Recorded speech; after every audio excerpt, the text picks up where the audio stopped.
नमस्कार, स्वागत है आपका आज के मुख्य समाचार में। बिहार में जमीन सर्वे का कार्य शुरू हो गया है। कई लोगों के पास जमीन के कागजात नहीं होने से उनको काफी परेशानी हो रही है। साथ ही नीतीश कैबिनेट में लाखों पदों पर सरकारी नौकरी पर मोहर लगा दी है। तो इधर शिक्षा मंत्री जी ने कहा कि हो जाइए तैयार, बिहार में नौकरी की फिर से होने वाली है बौछार। बिहार में भारी बारिश के बाद कई जिलों में बाढ़ ने तबाही मचा दी है। भागलपुर में बोरिया बिस्तर बांधकर भाग रहे हैं लोग। तो मौसम विभाग ने पूरे बिहार में भारी बारिश का खतरनाक अलर्ट जारी कर दिया। तो आज बिहार और देश की बड़ी खबरों पर बात करेंगे। इससे पहले आपसे एक छोटी सी अनुरोध है, कृपया वीडियो को एक प्यारा सा लाइक अवश्य कर दीजिएगा। आपका लाइक करना ही हमारी मेहनत का फल होता है।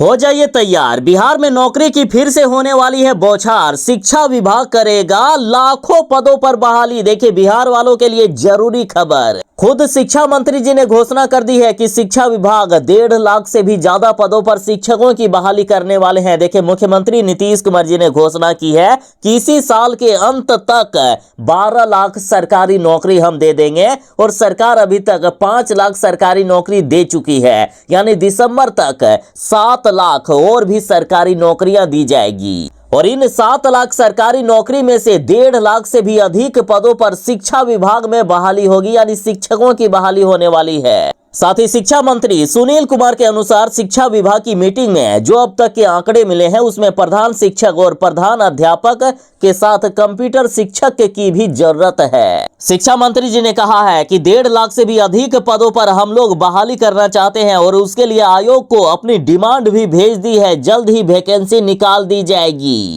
2023 में 2,20,000 शिक्षकों की बहाली हुई और इस बार 1.5 लाख से भी ज्यादा शिक्षकों की बहाली होने वाली है। तो तैयार रहिएगा। खुद शिक्षा मंत्री जी ने कहा कि हो जाइए तैयार, बिहार में नौकरी की फिर से होने वाली है बौछार।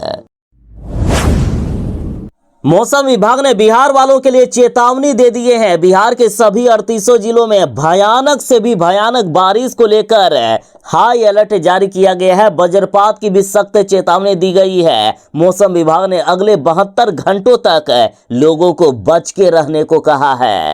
साथ ही मौसम विज्ञान केंद्र पटना ने चेतावनी भरा पत्र भी जारी कर दिया है। जान माल की हानि की भी संभावना जताई गई। साथ ही जिनके कच्चे मकान हैं उनके मकानों को क्षति पहुंच सकता है। नदियों का जलस्तर काफी ज्यादा बढ़ेगा। बाढ़ की भी प्रबल संभावना जताई गई। मौसम विभाग ने ग्राफ भी जारी किया है। ग्राफ में देखिए, बिहार का कोई भी ऐसा जिला नहीं है जहां बारिश की संभावना नहीं हो। और वैसे आज किन जिलों का नाम लूं? सभी 38 जिलों में भयानक बारिश का अलर्ट जारी किया गया है। तूफानी बारिश होने वाली है, अतः बिहार वाले जरा सावधान रहें। सभी जिलों के लिए हाई अलर्ट जारी किया गया है। बिहार में जमीन सर्वे का कार्य शुरू हो गया है। यदि आप ग्रामीण क्षेत्र में रहते हैं तो आपकी भी जमीन का सर्वे किया जाएगा और यदि आप अपने ही जमीन का जरूरी कागजात नहीं दिखा पाएंगे तो आपके लिए मुश्किल हो सकती है। साथ ही यदि किसी ने दूसरे की जमीन को हथिया कर रखे हैं या सरकारी जमीन पर या विवादित जमीन पर कब्जा किए हुए हैं तो जमीन खाली करने के लिए जरा तैयार हो जाइए। साथ ही नीतीश कुमार जी ने यह भी घोषणा कर दी है कि सरकार या दूसरों पर कब्जे वाली जमीन खोजने के बाद भूमिहीनों को नीतीश सरकार जमीन देने वाली है। बिहार के वैसे गरीब जिनके पास जमीन नहीं है उनके लिए नीतीश कुमार जी ने कहा कि बिहार में अब कोई भी बेघर नहीं रहेगा। उन सभी को सरकार जमीन देगी और आवास भी देगी। तो सबसे पहले आप ये जान लीजिए कि आखिर जमीन का सर्वे किया जाएगा तो कौन कौन से कागजात दिखाने होंगे। 20 अगस्त से ही जमीन सर्वे का कार्य शुरू हो गया है। सर्वे के दौरान कई कागजातों की जरूरत पड़ेगी, जिनमें जमीन की रसीद, रजिस्ट्री की कॉपी, जमीन का नक्शा, जमीन के लिए शपथ पत्र आदि देना होगा। रैयत की मृत्यु प्रमाण पत्र, जमाबंदी संख्या की विवरणी या माल गुजारी की रसीद, खतियानी की नकल तैयार रखना होगा। इसके अलावा दावाकृत जमीन से संबंधित दस्तावेजों की विवरणी, अगर सक्षम अदालत का आदेश हो तो आदेश की ओरिजिनल कॉपी, आवेदनकर्ता या मृतक के वारिस होने के संबंध में प्रमाण पत्र, आवेदनकर्ता के आधार कार्ड की फोटोकॉपी और वोटर आईडी कार्ड की कॉपी देनी होगी। इस तरह से इन कागजातों को तैयार रखिएगा। कागजात आप ऑनलाइन भी निकाल सकते हैं या ऑफलाइन निकालने हो तो गांवों में शिविर लगाए गए हैं, उन शिविरों में जाकर जरूरी कागजात आप निकलवा सकते हैं। बिहार में पिछले एक सप्ताह से भारी बारिश हो रही है। बारिश ने बिहार के कई जिलों में तबाही सिला दिए हैं। भागलपुर की बात करें तो भागलपुर में बाढ़ में घर, सड़क, खेत सब कुछ तबाह हो गया है। बोरिया बिस्तर बांधकर भाग रहे हैं लोग। जरा भागलपुर की ये हालात देखें, किस तरह से चारों तरफ बस पानी ही पानी नजर आ रहा है। लोगों के घर पानी में जलमग्न हो गए हैं। तटबंध के टूट जाने से सैकड़ों लोगों का घर नदी में विलीन हो चुका है, पानी में समा गया है।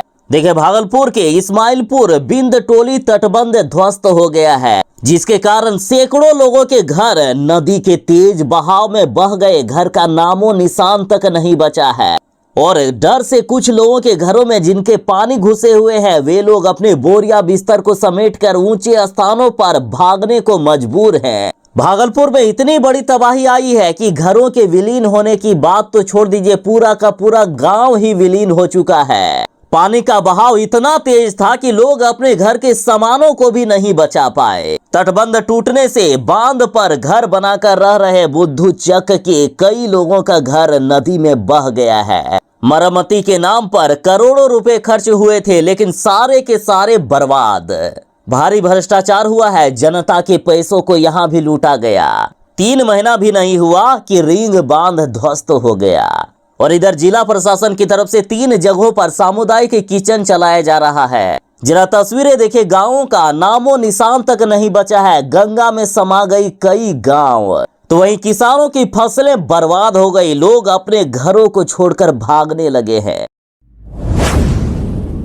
बिहार के मुख्यमंत्री नीतीश कुमार जी ने नीतीश कैबिनेट में 31 एजेंडों पर मुहर लगा दी है। बिहार वालों के लिए बड़ी खुशखबरी है। सबसे प्रमुख खबर यह है कि पटना को 4 जोन में बांटने का फैसला लिया गया है। देखिए, बिहार की राजधानी पटना को पाटलिपुत्र, पटना सिटी, दीदारगंज और पटना सदर 4 अंचल में बांटने की कैबिनेट ने स्वीकृति दे दी है। साथ ही कई विभागों में सरकारी नौकरियां निकाल दी गई है। देखिए, 770 दंत चिकित्सक की बहाली होगी। तो आखिर कहां बहाली होगी? तो देखिए, राजकीय 38 जिला अस्पतालों, 61 अनुमंडल अस्पतालों, 2 दंत चिकित्सक महाविद्यालय एवं अस्पताल, 212 सामुदायिक स्वास्थ्य केंद्र, 328 प्राथमिक स्वास्थ्य केंद्रों में और राजकीय औषधालय राजभवन पटना तथा राजकीय साधारण पटना उच्च न्यायालय पटना के लिए दंत चिकित्सक के 770 पदों पर बहाली निकाली गई। साथ ही बिहार के विभिन्न काराओं में कारा एवं अस्पताल प्रबंधन हेतु कारा चालक के कुल 67 पदों के सृजन की स्वीकृति दे दी गई है। तो वहीं पीएचडी विभाग में मेन सह चौकीदार के 628 और खलासी के 882 पदों की स्वीकृति दे दी गई है। जल्द ही खलासी और चौकीदार की बम्पर बहाली बिहार में निकाली जाएगी। तो वहीं साइंस एवं टेक्नोलॉजी विभाग में अंग्रेजी बहुत की रसायन शास्त्र एवं गणित विषय के 131 पदों के सृजन की स्वीकृति दी गई है। तो वहीं खेल विभाग के जिला स्तर पर विभिन्न कोटे के 446 पदों का सृजन कर दिया गया है। खिलाड़ियों को बड़ा तोहफा दिया गया है कि मेडल लाओ और नौकरी पाओ, बेहतर खेलो और बिहार में सरकारी नौकरी पाओ। खिलाड़ियों को बड़ा तोहफा दिया गया। भारत बंद के दौरान पटना में प्रदर्शनकारियों पर लाठी चार्ज किया गया। दौड़ा कर पुलिस ने प्रदर्शनकारियों को पीटने का काम किया। इसी बीच एसडीएम को भी पीट दिया पुलिस वालों ने। पुलिस के द्वारा आम जनता को पीटते पीटते एसडीएम साहब भी सामने आ गए, तो एसडीएम साहब को भी 2-4 लाठी लगा दी गई। बाद में पुलिस वाले कहने लगे कि भारी मिस्टेक हो गया सर, ब्लंडर हो गया सर। पटना में एसडीएम साहब को पीट दिया गया पुलिस के द्वारा। पुलिस के द्वारा लोगों को इस कदर अंधाधुंध पीटा जा रहा था कि बीच में एसडीएम साहब भी आए तो उन्हें भी पुलिस वाले नहीं पहचान सके, उन्हें भी 2-4 लाठी लगा दी। भारत बंद के दौरान लाठी चार्ज में आम जनता को भी काफी नुकसान हुआ है। देखिए किस तरह से ऑटो का शीशा फोड़ दिया गया। तो वहीं कई पुलिस वाले भी जख्मी हुए हैं। पुलिस वालों को भी जनता ने पीटने का काम किया। भारत बंद के दौरान पटना के साथ कई जिलों में जाम की समस्या बनी रही। देखिए किस तरह से एम्बुलेंस फंसा हुआ है जाम में। दरअसल भारत बंद को देखते हुए राजधानी में कई दुकानें बंद रही। मिली जानकारी के मुताबिक पटना के डाक बंगला चौराहे पर प्रदर्शनकारियों ने बैरिकेडिंग का रास्ता रोक दिया। पुलिस ने प्रदर्शनकारियों पर लाठी चार्ज किया और वाटर कैनन से पानी के फव्वारे भी छोड़े। इस दौरान प्रदर्शनकारियों को शांत कराने पहुंचे एसडीएम श्रीकांत कुंडली खंडलेकर पर भी पुलिस वालों ने लाठियां बरसा दी। अब ऐसा लग रहा है कि अपराधी ही सरकार चलाने लगे हैं, क्योंकि सरकार का अपराधियों पर कोई भी कंट्रोल नहीं दिख रहा है। बिहार में अपराधी जब चाहे जहां चाहे किसी को भी गोली मार देते हैं, कहीं भी लूटपाट या बलात्कार की घटना सामने आ जाती है। अब देखिए हाजीपुर में किस तरह से वार्ड पार्षद को दौड़ा दौड़ा कर गोली मारी गई। तेजस्वी यादव बोले कि अब तो घर में भी घुसकर अपराधी लोगों को गोली मार दे रहे हैं। देखिए वैशाली में बेखौफ अपराधियों ने वार्ड पार्षद को दौड़ा दौड़ा कर गोली मारकर हत्या कर दी। सीसीटीवी फुटेज में देखा गया कि अपराधी किस तरह से खुलेआम तांडव कर रहे हैं। इस बीच तेजस्वी यादव परिजनों से मिलने पहुंचे। तेजस्वी यादव ने कहा कि बिहार में पुलिस का इकबाल पूरी तरीके से समाप्त हो गया है। बिहार पुलिस को सरकार के चमचे बलचे चला रहे हैं। बिहार में अपराध बढ़ गया है और अपराधियों के मन में पुलिस का खौफ बिल्कुल समाप्त हो चुका है। अब तो दिन दहाड़े हत्या की जा रही है, अपराधियों के द्वारा घर में घुसकर गोली मारी जा रही है। तेजस्वी यादव बोले कि जिनकी यानी पंकज राय की जो हत्या हुई है, उनके परिवार वालों ने पुलिस वालों को कई बार सचेत किया था कि उनकी जान को खतरा है, बावजूद इसके पुलिस प्रोटेक्शन नहीं दिया गया। तेजस्वी यादव बोले कि मुख्यमंत्री नीतीश कुमार जी से बिहार नहीं संभल रहा है। नीतीश कुमार बिहार के गृह मंत्री भी हैं, पुलिस डिपार्टमेंट उनके पास है, बावजूद उनके बिहार में लगातार अपराध बढ़ता जा रहा है। नीतीश कुमार जी को इस्तीफा देना चाहिए।